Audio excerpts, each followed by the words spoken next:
네, 어제 서울광장에서 이태원 참사 1주기 시민 추모대회가 열렸습니다. 많은 시민들께서 함께해 주셨습니다.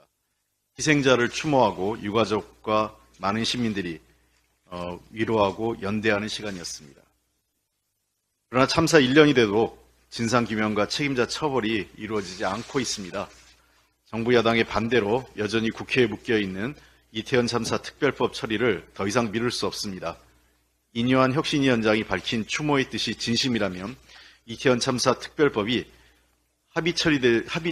이태원 참사 특별법 합의 처리를 제1의 혁신 조치로 실천해 주시기 바랍니다. 개혁은 인기 없는 일이지만 회피하지 않고 반드시 우리가 해내야 한다. 정부는 연금 개혁안을 내년 10월까지 발표하겠다. 작년 12월 윤석열 대통령의 말씀입니다. 그러나 역시 말뿐이었습니다.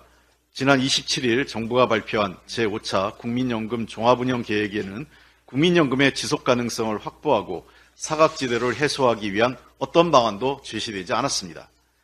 연금 개혁의 핵심이라 할 수 있는 소득 대체율과 보험료율 인상에 대한 구체적인 내용이 없는 맹탕 연금 개혁안입니다. 윤석열 대통령이 대통령 직속 공적연금개혁위원회 설치 공약을 파기한 데 이어 연금 개혁에 대한 의지도 능력도 없음을 보여준 것입니다. 시작은 요란했지만 구체적인 증원 숫자가 빠진 의대 정원 확대 문제와 같은 일이 또다시 반복된 것입니다. 국민은 허탈합니다. 공적연금 미가입으로 노후 대책이 막막한 사각지대를 개선하기 위한 방안이 담겨있지 않은 것은 물론 출산, 군복무 크레딧 인정기간 확대, 국민연금 지급보장 명문화 등 듣기 좋은 말들을 나열해 놓았지만 관련된 구체적인 실행 계획과 전략이 없어 실현 가능성이 없다는 비판이 제기되고 있는 것입니다. 윤석열 대통령은 연금 개혁에 대해서도 전 정부 탓을 하며 본인은 다를 것이라고 공언했지만 정부의 이번 발표는 문재인 정부가 4개의 구체적인 방안을 제시한 것만도 못한 것으로 사실상 연금 개혁을 포기한 것 아니냐 하는 의구심을 자아내고 있습니다. 연금을 받고 있는 65세 이상 어르신의 64%는 기본적인 삶을 꾸리기도 어려운 월 50만 원 이하의 금액을 받고 있습니다. 20대 연금 가입률은 61%에 불과합니다. 현재 40%에 이르는 우리 사회의 노인 빈곤율이 미래에도 개선되리라는 보장이 없습니다. 그런데 윤석열 정부는 알맹이 없는 내용들을 짜깁기 한 수준의 연금 운영 계획 발표로 자신들의 무책임과 무능함을 고백했습니다. 지금이라도 윤석열 정부와 여당은 할 일을 하지 않은 채 전 정부 탓만하는 습관을 버리고 국민연금의 지속 가능성과 실질적인 노후 보장성 강화를 위한 보다 구체적이고 실효성 있는 방안을 내놓기 바랍니다. 우리 기업의 이익률은 줄어들고 부채 비율과 차입금 의존도는 늘어나 어려움이 가중되고 있습니다. 특히 번 돈으로 이자 내기 어려운 취약기업이 42.3%에 이르러 역대 최고를 기록했습니다.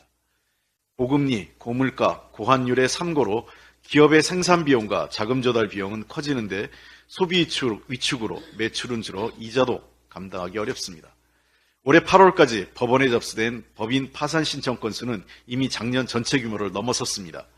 문제는 3고 국면이 장기화될 경우 기업의 실적 악화와 부실이 늘어날 것이라는 점입니다.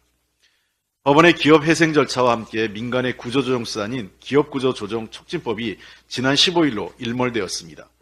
이 법안은 IMF 상황에서 기업 구조조정을 지원하기 위해 마련된 한시법으로 5번의 기한 연장을 통해 지금에 이르렀습니다. 그런데 정부와 여당은 마치 야당의 비협조로 인해 이 법의 시한이 연장되지 않고 이로 인해 기업의 어려움이 가중되는 것처럼 여론을 호도하고 있는데 이는 결코 사실이 아닙니다. 현재 국회 정무위에서 여야 의원이 대표 발의한 2건의 시한 연장 법안이 계류 중입니다. 지난 7월에 법안 심의에서 법원의 위원 등을 이유로 반대 의견을 제출해 정부와 법원의 이견이 훼손되지 않았습니다. 법원은 사적 자치, 재산권 평등권 침해 등을 이유로 들고 있고 제3의 중립적인 기관이 아닌 일방 이해 당사자인 채권단이 절차의 주도권을 가져 공정성과 중립성이 저해된다고 지적하면서 위헌 여부를 제시했습니다. 그래서 국회는 법안 통과를 위해 금융위에 보다 적극적인 협의와 쟁점 해소를 요구했습니다. 이런 상황에서 상임위를 통과해도 법사위 문턱을 넘기 어렵습니다. 그러나 금융위는 법안 통과 노력은 하지 않고 시한 연장 필요성만 강조하며 시간을 보냈습니다. 법원은 지난 9월 국회에 제출한 자료에서 금융위가 일몰 기간 연장 필요성을 설명했으나 구체적으로 협의된 사항은 없다고 밝힌 바 있습니다. 기촉법은 그 필요성에도 불구하고 한계 또한 지적되어 왔습니다.